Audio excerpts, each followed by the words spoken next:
Et on a le plaisir de recevoir ce matin Roselyne Bachelot. Bonjour à vous. Bonjour Roselyne Elisabeth Bachelot, Martichoux. ancienne ministre, on ne peut pas raconter tous vos titres politiques, qui sont trop nombreux, mais en tout cas, ce qu'on observe, c'est que vous êtes restée discrète pendant cette campagne, qu'aujourd'hui vous décidez de sortir publiquement, de prendre la parole. Vous allez nous dire pourquoi vous étiez quand même allé soutenir d'ailleurs plusieurs candidats Ceux qui sont des amis. avant le premier tour. Vous connaissez bien, c'est la question que j'ai d'abord envie de vous poser, vous connaissez très bien la politique et ses acteurs. Et vous avez côtoyé le président de la République pendant tout le temps où vous étiez ministre en particulier. Emmanuel Macron n'a pas dit un mot depuis dimanche soir, lui qui avait validé chacune des candidatures aux législatives. Silence radio, est-ce que c'est surprenant ? Non, ce n'est pas surprenant. Emmanuel Macron a souhaité que le processus législatif se déroule à son haut niveau, c'est-à-dire au niveau des partis politiques et au niveau des candidats. Il est maintenant le président de tous les Français, mais évidemment, il souhaite, et c'est bien normal, et il l'a dit, disposer d'une majorité qui lui permette de mettre en œuvre le programme, finalement, qui ressort du résultat des élections présidentielles. En tout cas, pour ce qui me concerne, je suis maintenant sortie du jeu politique, mais j'ai pensé que c'était mon devoir de citoyenne, revenue à la vie civile, avec bonheur d'ailleurs, revenue à la vie civile, de dire clairement que le président de la République a besoin d'une majorité. Je veux dire aussi à ma famille politique, la famille politique dont je suis issue, c'est-à-dire la famille gaulliste, la famille des Républicains, que maintenant les choses sont claires, hein, et que lors des duels majoritaires, si je puis dire des duels les plus nombreux, qui opposent le cartel de l'union des gauches à la majorité présidentielle, l'histoire, les principes fondamentaux qui sont ceux du Parti Les Républicains doivent les amener à voter pour la majorité présidentielle quand des choses aussi graves sont en jeu. La consigne, effectivement, qui a été donnée hier, formulée par Christian Jacob, n'est pas d'appeler à voter pour un candidat ensemble. C'est plutôt au cas par cas. Je le regrette profondément. Pourquoi ? Parce que vraiment, c'est antinomique avec toute la philosophie de ce parti, que finalement la candidate qui a été leur candidate à l'élection présidentielle a souhaité que les finances publiques reviennent dans les clous, si j'ose dire, et que l'on combatte les déficits. Il s'apprête éventuellement à laisser une coalition, un cartel électoral préconiser 300 milliards de dépenses pérennes, préconiser la sortie de l'Europe, défendre le communautarisme, c'est-à-dire sur les choses fondamentales, tout ce qui est opposé à ma famille politique. Donc, véritablement, je ne comprends pas ce que dit Christian Jacob. Et brandir le danger mélenchoniste, comme vous le faites, mais comme le font beaucoup de macronistes, c'est pas caricatural. Non, ce n'est pas caricatural, ce sont des faits objectifs, factuels. Moi, je n'ai pas d'antipathie pour les hommes. Je regarde les hommes et les femmes, pardon. Je regarde les programmes. Je trouve d'ailleurs que le leader de la France insoumise est parfaitement clair. Il ne cache pas les choses. Il les dit très clairement. La sortie implicite de l'Europe, les dépenses, l'augmentation massive des dépenses publiques, il le dit. Donc, moi, j'ai pas d'antipathie ni de, comment dirais-je, d'opposition qui serait purement cosmétique. Je regarde les faits. Un mot quand même sur le sens du premier tour de ces législatives. C'est quand même un avertissement, non, à l'égard du camp présidentiel ? Il y a une recomposition massive du paysage politique, on le voit. Je vais enfoncer quelques portes ouvertes, mais il n'est pas inutile de le refaire, à la suite des excellents commentateurs qui viennent sur ces plateaux. Mais c'est vrai qu'il y a une recomposition massive du paysage politique, oui. Qu'une famille comme celle de la majorité présidentielle est extrêmement neuve. Elle se fait petit à petit sa place dans le paysage électoral. Ce qu'a dit aussi, et c'est pour moi encourageant, qui a été élu 5 fois à l'Assemblée nationale, c'est que les gens sur le terrain, il y a aussi en dehors des partis politiques et des options politiques, il y a des personnalités qui ont une influence électorale qui dépasse largement leur parti. Oui. Mais Pardon de parler de moi, mais j'étais toujours élu avec 10% de voix de plus que le président oui, ou le candidat à la présidentielle que j'avais soutenu. ça c'est vrai. Mais cela dit, il n'y a pas une forme de sanction quand même. Le fait qu'il y ait une menace sur la majorité, d'ailleurs, vous prenez la parole parce qu'il y a une menace. Oui, alors, donc moi, il y a une sanction du corps électoral. Non, je dis il y a une menace, mais il n'y a pas une sanction, puisque finalement, ce cartel des gauches assez hétéroclite, puisqu'il est destiné d'ailleurs à se disperser façon puzzle dès que ses candidats seront élus à l'Assemblée nationale. Vous en êtes sûr ? Bah, écoutez, oui, ils l'ont dit d'ailleurs. Ils ont dit exactement qu'ils formeraient des groupes indépendants. Il formerait des groupes différents. Mais avec un intergroupe. Oui, mais enfin, tout ça, c'est de la calambredaine. Ce qui compte à l'Assemblée nationale, ce sont les groupes politiques. Donc, finalement, ce cartel des gauches ne réalise pas une meilleure performance, même une moins bonne que celle qui avait été réalisée en 2017 et ce qui avait été réalisé à la présidentielle. Oui, mais il y a la force de l'étiquette. Tous les Français qui se reconnaissent dans la gauche ont envie de cette union et dont disent qu'il faut que la gauche soit puissante. Et effectivement, elle l'a été dans les urnes. La gauche, oui, mais en fait, finalement, c'est un échec, puisqu'il y a à peu près 5 points de moins, comme vient de le dire oui, mais il y aura beaucoup plus de l'excellente analyse. En tout cas, moi, ce que je pense, c'est qu'effectivement, dans cette élection législative, les choses sont parfaitement claires. Il ne s'agit pas de façayer. On a des convictions politiques, on sait ce qu'on veut sur l'Europe, on sait ce qu'on veut sur les finances publiques, on sait ce qu'on veut sur la laïcité, le communautarisme, et les choses sont parfaitement claires. Ce sont les candidats de la majorité présidentielle qui permettent à ceux qui croient à ce combat contre ces thèmes que je viens d'évoquer, eh bien, il n'y a qu'une seule solution, c'est de voter pour les candidats d'ensemble. Est-ce que quand même les polémiques de l'entre-deux-tours, en particulier le Stade de France qui a montré un manque caractérisé d'anticipation sur ce qui allait se passer, est-ce que là, il y a eu quand même, à votre avis, encore une fois, vous dites qu'il n'y a pas de sanction, mais est-ce que ça peut influer sur certains électeurs ? Il y a eu des événements tout à fait regrettables, mais je dois dire que il y a des analyses qui seront faites. Si des fautes ont été commises, il faudra y remédier, bien entendu. Mais tout cela ne permet pas à certains de dire, comme on l'a entendu, pour autant la police tue. Donc il y a des choses qui sont parfaitement claires et je crois qu'il faut le redire de solennelle. Vous avez toujours été auprès des femmes victimes de violences. Est-ce que vous auriez, vous, été mal à l'aise dans un gouvernement où siège Damien Abad, qui est aujourd'hui ministre en charge, entre autres, des handicapés, et qui a été mis en accusation? Écoutez, sur ce sujet, sans que la justice j'ai toujours dit il faut respecter d'un côté la parole des plaignantes et de l'autre côté la présomption d'innocence. Il me semble, et sous bénéfice d'inventaire, que pour l'instant, il n'y a pas de poursuite judiciaire contre M. Abad. Donc la présomption d'innocence doit jouer. Donc ça ne vous aurait mis en aucun cas mal à l'aise, en tant que féministe.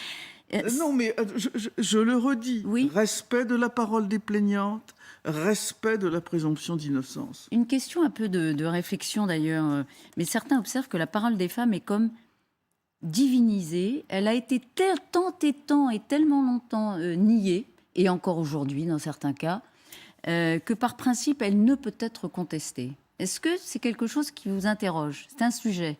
Alors, il y a le respect de la parole des plaignantes qui doit être entendu. Mais d'un autre côté, je ne peux pas souscrire à ce que défendent certaines féministes qui disent, par définition, il y a une présomption de vérité. C'est-à-dire qu'en aucun cas, ça ne peut être discuté. Bon, l'histoire de la justice est remplie de gens, d'hommes et de femmes qui mentent. Et ça peut arriver. Et donc, il faut pouvoir aussi l'envisager. Et il faut, c'est-à-dire, c'est la responsabilité de la justice et de l'enquête judiciaire de rétablir les faits dans le respect de la parole des victimes. Donc, il faut aller, quand on peut, quand on en a la force, il faut aller dans la justice, c'est le seul... Sinon, on reste dans quelque chose d'épouvantable. Jean-Michel Blanquer, vous l'avez côtoyé aussi largement. Il est parti, oserais-je dire, avec l'eau du bain. Il a été en tout cas sanctionné, éliminé dès le premier tour. Je précise que l'ancien ministre de l'Éducation a déposé un recours, semble-t-il, à Montargis. Mais il est sanctionné, lui, pour le coup. Pourquoi? Alors, d'abord, c'est difficile parce qu'il a fait une opération dans un secteur qui n'était pas le sien. Finalement, ça rejoint ce que je vous disais tout à l'heure. C'est difficile de faire ce genre d'atterrissage politique. Il n'a d'ailleurs pas fait un score honteux, hein, mais il était face à des forces politiques bien installées dans le secteur. Moi, je trouve que c'est dommage. Jean-Michel Blanquer est un homme de qualité. Il a fait beaucoup de choses dans l'éducation nationale. Et il a été soumis à une sorte, pour parler en bon français, de bashing qui était largement injuste. Il s'est beaucoup battu, par exemple, pour des classes limitées, pour permettre aux élèves les plus fragiles d'avoir de meilleures chances. Moi, je pense que Jean-Michel a été un bon ministre de l'Éducation nationale et je souhaite qu'il puisse, à sa place, maintenant, continuer. Bon, c'est la loi électorale, on est battu. Il faut arriver à le dépasser. Oui. C'est pas pour ça qu'on est mauvais. C'est pas parce qu'on gagne qu'on est bon et c'est pas parce qu'on est battu qu'on est mauvais. Ce serait trop simple. Duralex, Sadlex, c'est la loi. Elle est dure, mais c'est la loi. Et la loi électorale.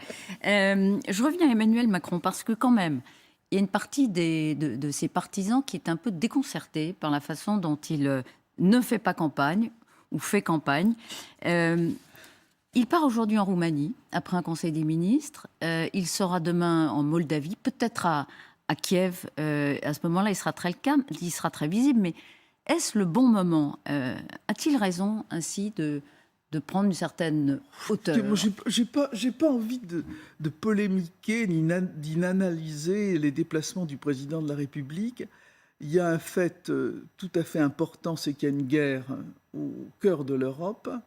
Que le moins qu'on en puisse dire, c'est que les deux partis qui sont en opposition à l'extrême droite et à l'extrême gauche ont sur ce sujet des positions extrêmement peu claires, et en particulier chez monsieur Jean-Luc Mélenchon. Donc les choses sont importantes. Le président de la République est dans son rôle de président de la République, en allant d'ailleurs soutenir les troupes qui sont impliquées dans nos troupes qui sont impliquées dans ce conflit. Le reste, c'est de la politique aérie. J'ai pas envie, à ma place de citoyenne, de tomber dans ces pièges. Alors, il a quand même dit un mot la semaine dernière à Gaillac qu'il a renvoyé dos à dos Marine Le Pen et Jean-Luc Mélenchon comme étant potentiellement des risques pour la République. Il a raison de les renvoyer dos à dos. Ce sont de façon très différente des gens, effectivement, des personnes, enfin, et des partis et des projets qui sont dangereux pour le pacte républicain. Oui, il ne s'agit pas de les renvoyer dos à dos. Ils n'ont pas la même caractéristique idéologique, mais je ne souhaite certainement pas que ni le Rassemblement national, ni le cartel des gauches prennent le pouvoir dans ce pays. Vous souhaitez que ni l'un ni l'autre ne le fassent. Mais les candidats NUPS ne sont pas républicains? Ou certains d'entre eux ne le seraient pas quand d'autres le seraient? Il faudrait faire du cas par cas. Ces partis sont dans la République, ce ne sont pas des partis interdits. Ouais. Donc ils sont dans la République et les candidats sont dans la République. La question n'est pas là. Je reviens, j'ai l'impression de radoter. C'est-à-dire, je regarde les projets et je regarde les idées et je dis que ces projets sont nocifs pour la République. Jean-Luc Mélenchon, hier soir, était sur France 2. Il défend, évidemment, il appelle à la mobilisation. Il a lancé, le leader de NUPS, un appel assez inédit aux électeurs de Marine Le Pen. Écoutez-le. Madame Le Pen ne fait rien quand elle est élue, et ensuite, elle n'a aucune chance d'avoir la majorité qui permettrait d'empêcher la politique de M. Macron. Par conséquent, s'il y a des fachos qui ne sont pas trop fâchés, mieux vaut qu'ils votent pour nous que de rester à la maison ou de voter pour elle. Ça ne sert à rien. Alors, en 2017, il parlait aux fâchés, pas fachos. Mais là, bon, il a fait un lapsus, semble-t-il, parce qu'il adresse un message aux fachos un peu fâchés de voter pour lui. C'est un lapsus, il ne l'a pas relevé. Ce qui est bien avec Jean-Luc Mélenchon, c'est qu'à un moment, il se découvre toujours dans sa façon de parler. Et c'est assez amusant Un non, lapsus. c'est pas amusant, c'est plutôt triste. C'est-à-dire que après avoir sommé tout le monde de combattre le Rassemblement national, il finalement lui-même se donne le droit d'en appeler aux électeurs du Rassemblement national, pardon, il faut que je mette mes fiches à jour, en les traitant de fachos.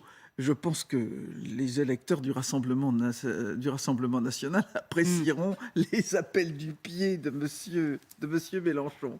Roselyne Bachelot, vous avez été députée. Vous aviez des responsabilités importantes au RPR quand Michel Rocard dirigeait un gouvernement sous François Mitterrand avec une majorité relative. Si les Français ne donnent qu'une majorité relative à Emmanuel Macron, est-ce grave, docteur? Puisque vous parlez de cette histoire, quand Michel Rocard est Premier ministre, c'est mon premier mandat de député. Et la question s'est posée sur la loi sur le RMI, le revenu minimum. Et mon parti, le RPR, s'apprêtait à voter contre. Moi, petite députée, j'ai levé le doigt et j'ai dit il faut voter le revenu minimum. Parce que c'est évidemment congruent avec nos valeurs. Je me souviens, Jacques Chirac a levé les yeux et il a dit « Roselyne a raison ». Et je crois que sur des valeurs, on peut se retrouver même quand on est dans l'opposition. Et je le dis, j'en reviens à ce que je disais au début, à mes amis des Républicains, à ma famille politique, à ma famille gaulliste. On ne vous demande pas d'abdiquer vos valeurs en votant pour la République en marche ensemble maintenant. Non. Vous aurez votre mot à dire, vous pourrez dire des choses. Et ça, je crois que c'est extrêmement important. J'aime cette politique où on peut se retrouver autour de projets. Donc, ce ne serait pas inintéressant. En tout cas, ce ne serait pas la paralysie totale pour Emmanuel Macron et son gouvernement. Non, bien sûr que non. Évidemment, le mieux est d'avoir une majorité solide. Ouais. Et ça correspond d'ailleurs au fonctionnement de la Ve République. Mais la question est posée d'ailleurs d'une réforme institutionnelle qui doit arriver avec l'instillation d'une dose de proportionnelle pour permettre peut-être à un meilleur équilibre, à ce que la photo de la composition de l'Assemblée nationale soit plus conforme. Ouais. Il est tout à fait étonnant de voir que les candidats, M. Mélenchon, qui n'était pas au deuxième tour, aura sans doute 4 fois plus de députés que Mme Le Pen. Donc là, il y a évidemment un problème démocratique qui mérite qu'on y réfléchisse. Vous parliez de Jacques Chirac. Il avait pris acte, au cours de son second mandat, d'une France divisée. Elle l'est encore plus aujourd'hui. Et en tout cas, à l'époque, Jacques Chirac avait mis les freins. Il n'avait pas eu un élan réformateur extravagant. Il avait plutôt cherché à apaiser le pays. Est-ce que... Alors, certains ont dit, d'ailleurs, c'était un roi fainéant. Il n'a pas énormément transformé à ce moment-là. Est-ce que c'est le risque du second mandat d'Emmanuel Macron, de ne pas faire grand-chose? Je ne lis pas dans le mar de café, je ne suis pas cartomancienne. Je crois que ce pays, il a maintenant, après cette sorte de déluge, d'injures, de mise en cause, il a besoin d'apaisement aussi. Il a besoin d'être réparé, plus que d'être transformé. Et en tout cas, je souhaite que ce soit, moi, petite citoyenne à ma place, que ce soit sans doute la ligne de ce nouveau quinquennat. Et alors, réformer tout en réparant, c'est par quoi? C'est par un Conseil national de la refondation? C'est en allant chercher partout les citoyens pour donner leur avis? Ça peut être une des solutions. C'est de passer un pacte avec les élus locaux aussi, c'est très important.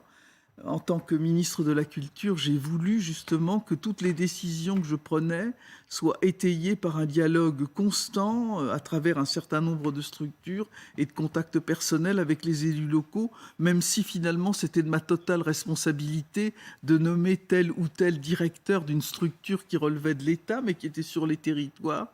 Je n'ai pas imaginé à un moment d'être frontalement avec un maire, fût-il de l'opposition ou de la majorité présidentielle. Et j'y suis toujours arrivé. Et je crois que cette façon de procéder, moi qui suis une vieille de la politique, je crois que c'est la bonne façon. Elisabeth Borne, technocrate inhumaine, disait la semaine dernière Jean-Luc Mélenchon. Technocrate, oui. Je trouve que c'est Voilà, c'est la mauvaise façon de faire de la politique, d'attaquer les hommes et les femmes sur une prétendue inhumanité. Que Jean-Luc Mélenchon critique telle ou telle réforme, mais pourquoi inhumaine? Pourquoi? Enfin, moi, je connais bien Elisabeth Borne, j'ai été sa collègue avec elle au gouvernement. C'est le contraire d'une femme inhumaine.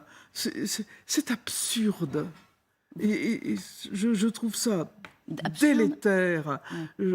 Vraiment, c'est moche. Vraiment, c'est moche. Oui. C'est comme ça que vous qualifiez, vous, la façon de Jean-Luc Mélenchon de faire de la politique. Oui, C'est le combat politique aussi. oui, non, mais tout à fait. Mais je me suis toujours refusé à attaquer mes adversaires sur le plan des... Comment dirais-je? Sur le plan de leur caractère. capacité humaine. Moi, je ne doute pas que Jean-Luc Mélenchon croit qu'il est bon et qu'il est utile et qu'il serait utile à la République. Je me souviens d'un de mes adversaires socialistes qui, à l'issue de notre combat, avait dit « Quand on se bat contre vous, Madame Bachelot, on peut avoir des regrets, mais on n'a pas de rancune. » Vous Je êtes- veux pas que mes adversaires aient de la rancune. Vous êtes en manque? Non. Pas du tout? Ah non, j'ai retrouvé ma vie civile avec bonheur. J'ai été en opération commando pendant 2 ans. C'est pour ça que je l'ai accepté. Parce que vraiment, la culture traversait des sales moments. Je me suis battu, j'y suis arrivé. Alors je continue mes combats pour la culture. J'ai une excellente successeur que j'aiderai chaque fois que ça lui sera Rima. utile. Elle a peut-être pas besoin de moi, mais si ça peut lui être utile, Vous le ferez. je serai à ses côtés. Je suis très heureuse que Rima Abdul-Malak soit ministre de la Culture. Votre prochain livre? Il y en a un forcément. Il y en a un. C'est sur Je un dois rendre le musicien, c'est manuscrit sur à mon votre- éditeur. C'est sur votre. Alors, je ferai un votre premier ministère livre sur... oui, je ferai un premier livre qui sera consacré à la culture, évidemment, Et à votre qui sera mandat. nourri. Je ne Ouais. ferai pas Roselyne Bachelot, sa vie, son œuvre, hein, parce que ça casse les pieds à tout le monde, mais un certain nombre de réflexions sur la culture. Et puis, j'enchaînerai. J'ai 2 autres livres en commande. Je vais écrire pendant ces vacances. Et toujours aller à l'opéra. Merci, et au théâtre. Merci beaucoup, Roselyne Bachelot, d'avoir Merci. été ce matin sur le plateau de LCI. Bonne journée à vous. Bonne journée. Quel est le temps chaud, forcément, n'est-ce pas, Guillaume, qu'on a aujourd'hui mardi, dans un instant, donc la météo.